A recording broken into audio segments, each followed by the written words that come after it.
So make me a pallet on your floor. It's in the key of C, and a pallet is something that you would sleep on. Uh, it's funny because John Hurt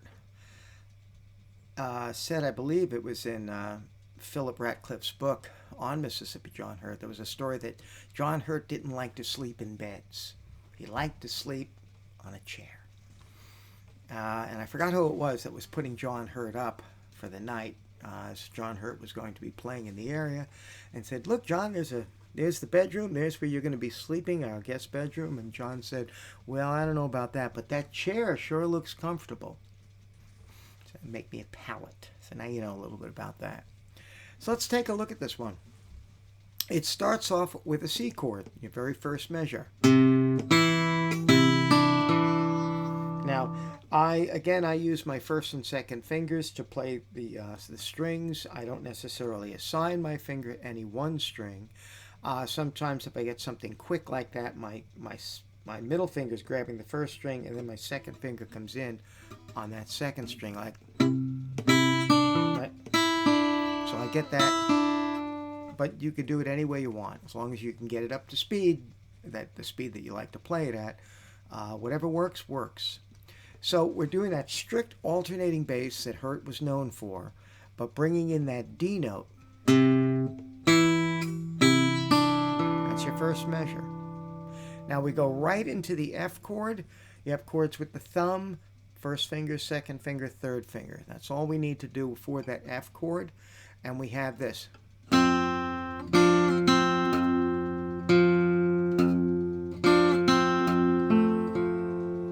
Here we're grabbing that second and first and sixth string, adding our pinky, then picking the pinky up in that one measure. Now in the next measure, we're going to be doing that same thing, putting the pinky down and then picking it up, but then using a finger, we're going to grab that third string.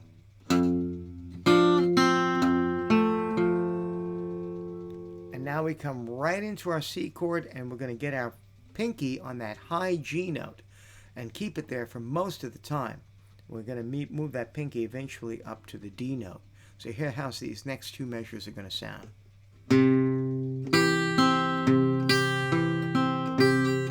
So we got a lot of stuff going on there. Let's do that.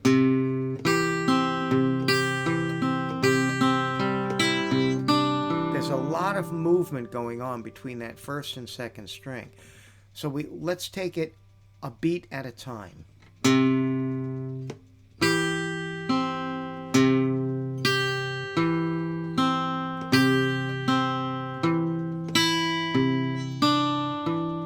There's a lot of really a lot of back and forth between my two fingers there.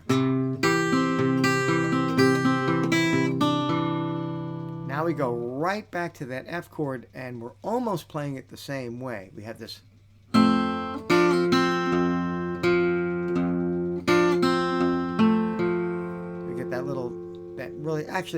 It's the repeating of those two measures, the F. And then back to the C, and we're repeating that again.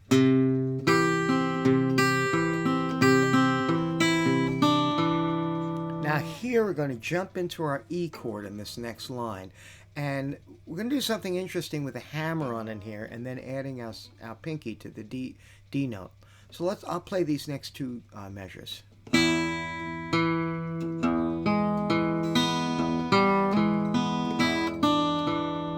Listen to that again.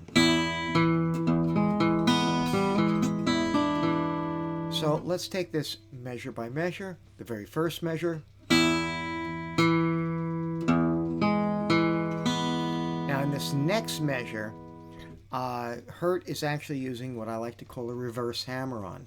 We're actually starting the hammer-on on the open string, and as you come down on that first fret, your thumb is coming down on the fourth string.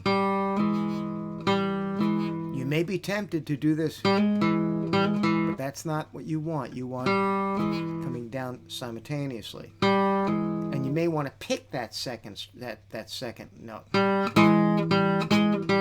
But that's not what you want either. You really want that, and it'll it'll flow really nice. So listen to this next measure.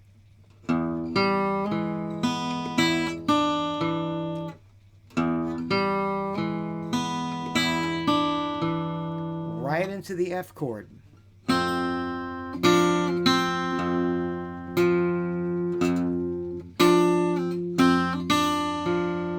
a lot of movement with that pinky and first finger. Now we go to the C. Put down the pinky. To the G. We're going to get our pinky in there and grab that D note. If you notice, I'm not holding that D note down. After I pick it, I'm picking it up and getting to the open first string. Then a C note comes in just before the measure actually starts, like that. So it's going to be.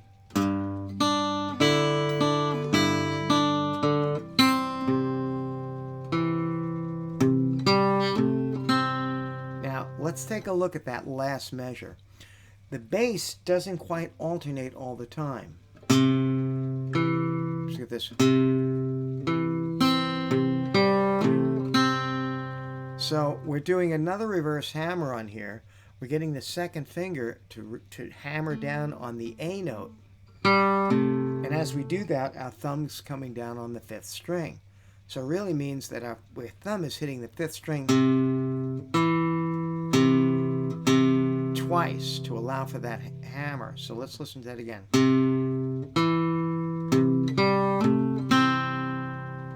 Now you could repeat by just going right back up to the top,